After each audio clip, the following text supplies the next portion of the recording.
Hello, folks, and welcome back to my podcast entitled Suboxone Out the Monster. This is episode number 7. I'm your host, Don Horner, or Dr. Don. Again, the purpose of the podcast is to get you to stop opioids and transition to Suboxone. But first, I have to read the old medical disclaimer. All content and information provided in this podcast is for informational and educational purposes only and does not constitute medical, nursing, or other healthcare advice, diagnosis, or treatment. Always seek the advice of your physician, pharmacist, or other qualified healthcare provider with any questions that you might have regarding a medical condition or treatment. And never take any medication that is not prescribed by your medical provider and filled by your pharmacist. No street drugs, no dealers. Remember, there's a lot of fentanyl out there, and the fentanyl will kill you. I just love saying that. So far, I've only talked about the good things of Suboxone and buprenorphine. So let's talk about the bad things. To digress a bit, I love Clint Eastwood, the actor, especially with his spaghetti western movies. Now, they were called spaghetti western movies because they were produced, directed, and casted mostly by Italians. You remember Clint Eastwood mowing down dozens of badass banditos with a single 6-shot Colt revolver without reloading. It was a miracle. Movies like A Fistful of Dollars and For a Few Dollars More, and my favorite, The Good, the Bad, and the Ugly. Like this movie, most drugs have a good and have a bad, and so it is with Suboxone and buprenorphine. In the previous episodes of the podcast, I have extolled and praised the virtues of Suboxone and buprenorphine. But there can be some risks. Number one, dependency. Suboxone contains buprenorphine, which is an opioid, and like other opioids, it can be addictive.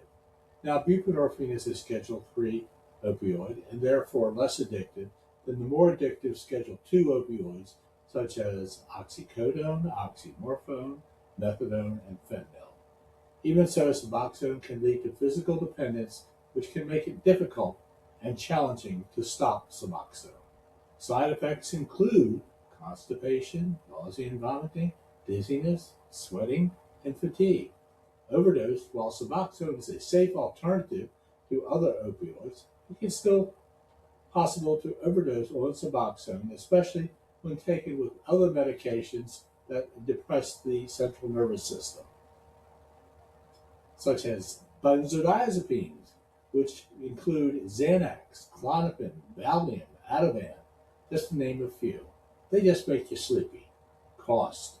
Suboxone is expensive, especially the film strips. Generic Suboxone has been around for several years, which helps with the price. Taste. My patients tell me that Suboxone tastes like crap when it dissolves in the mouth. Advantage goes to film strips, which dissolve in about 30 seconds as opposed to Suboxone tablets, which take about 5 minutes to dissolve. The liver. Suboxone poses a low risk of damage to the liver when taken as prescribed. It is recommended that liver function tests be checked before Suboxone is started and periodically during the treatment program. Now, I always recommend to my patients that they obtain liver function tests annually as part of their blood metabolic profile. And lastly, the ugly. The Food and Drug Administration, FDA, warns of dental problems have been reported with medicines containing buprenorphine when dissolved in the mouth. Problems include tooth decay, cavities, oral infections, and loss of teeth. One of my patients reported loss of tooth enamel, that's the hard covering of the teeth.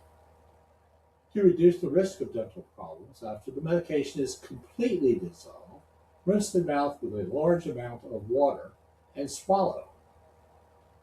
The bottom line is that the benefits of Suboxone and buprenorphine to treat opioid use disorder clearly outweigh the risk and is an important tool in the treatment of opioid dependency.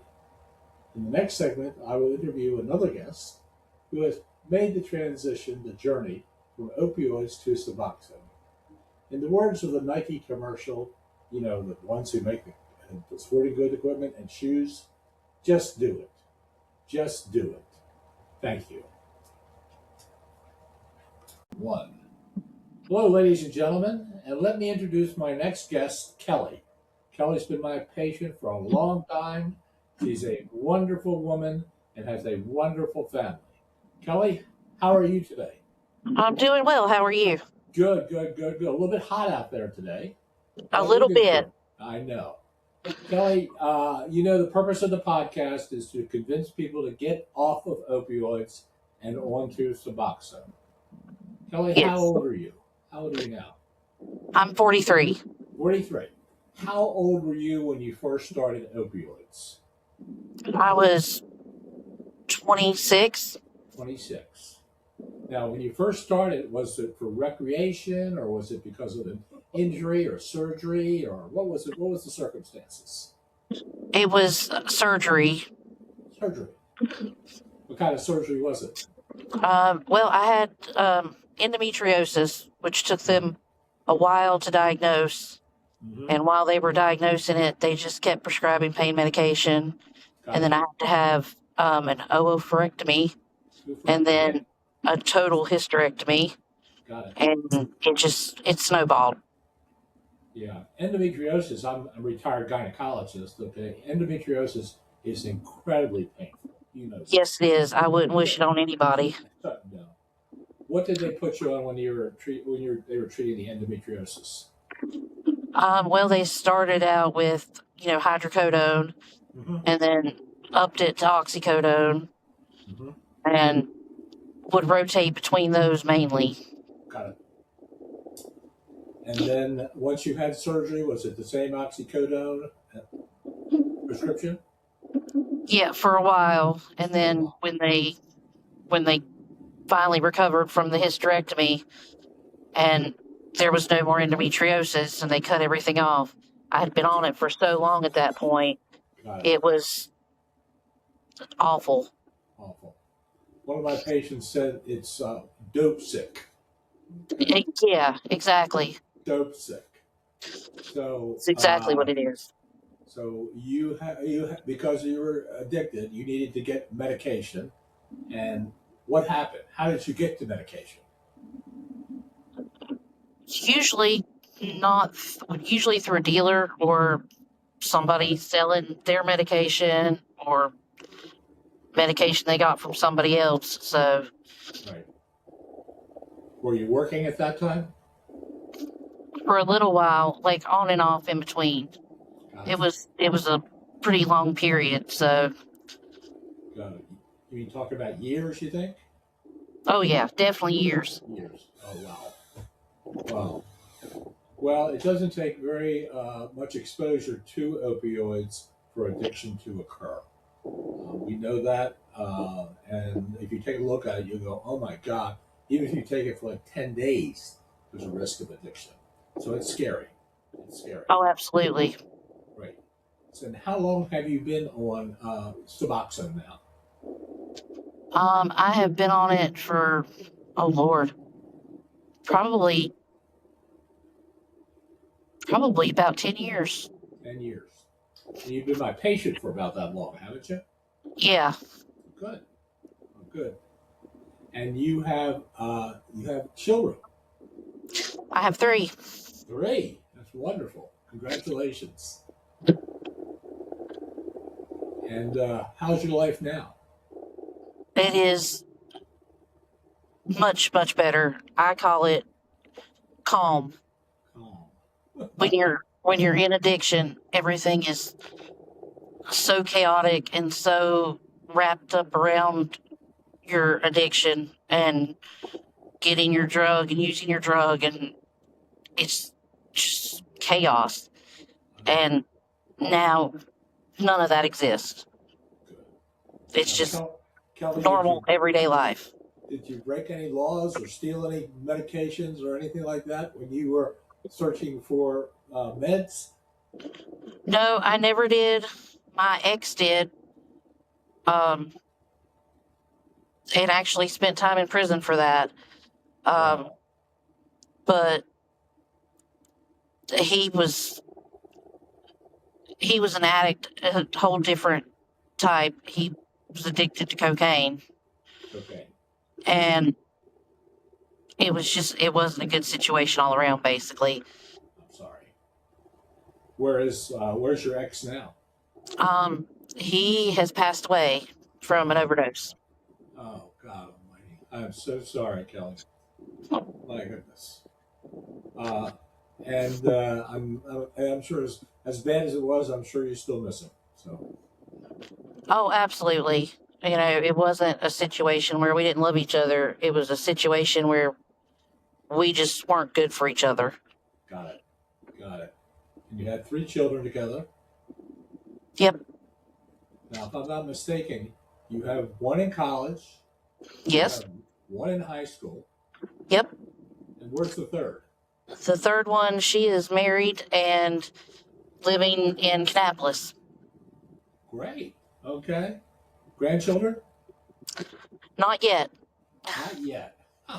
That's wonderful. That's wonderful.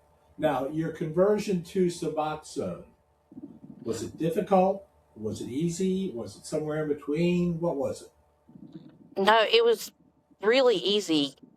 It was amazing how quickly I went from my body actually needing this substance to being able to take this medication and not craving the opioids as much, like, or at all, really.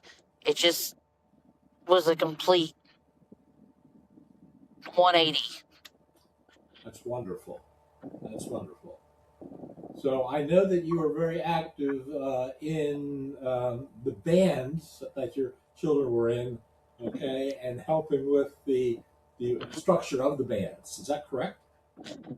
Yeah, I'm pretty active with the band boosters. I've done PTA stuff. I've done coaching youth sports.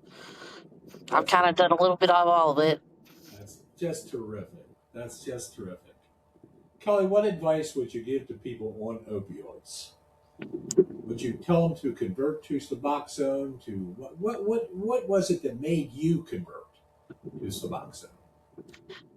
My kids. Your kids. It just couldn't keep going the way it was going. Just going down that route was going to end up with very few options in the end. It was going to either end up with me dead in jail or in the hospital, basically. And that's not what I wanted for them. So I knew I had to do something. Wow. So about 10 years ago, you made the conversion. Okay. To Yep. Suboxone. Good. And do you feel stable now? Yeah, absolutely. Okay. Your dose, does it ever change, or does it go up and down, or is it stable? Just stable. Stable. Okay. So one dose just does it all. Exactly. Cool. That is really wonderful. Well, Kelly, I'll tell you one thing. This has been a great conversation. I'm sorry about the loss of your husband. There's so many tragedies out there that you can't imagine. Okay? The stories that I hear every day are just unimaginable. And I want you to be brave and be courageous and live your life and raise your kids and get some grandbabies. And then you're going to be like Sherry and I, my wife and I, okay? We make lots of money babysitting our grandchildren. Yeah, hopefully one day, not hopefully anytime too soon. My kids are still pretty young. Pretty young.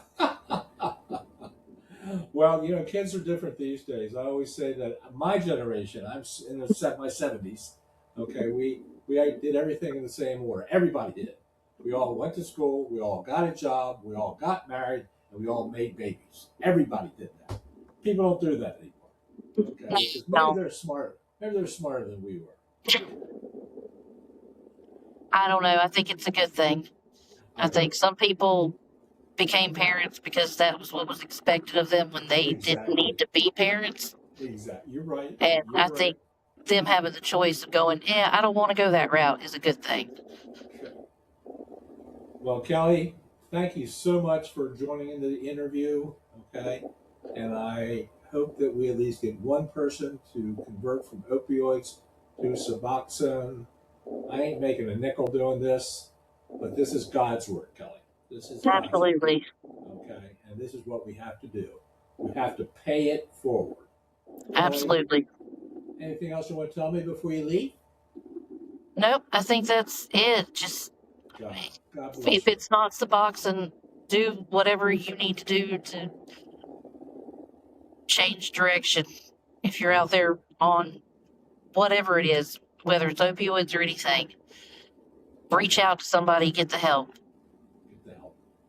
Kelly, thank you so much now, and stay on the line right now. Okay? All right, thank you. Thank you.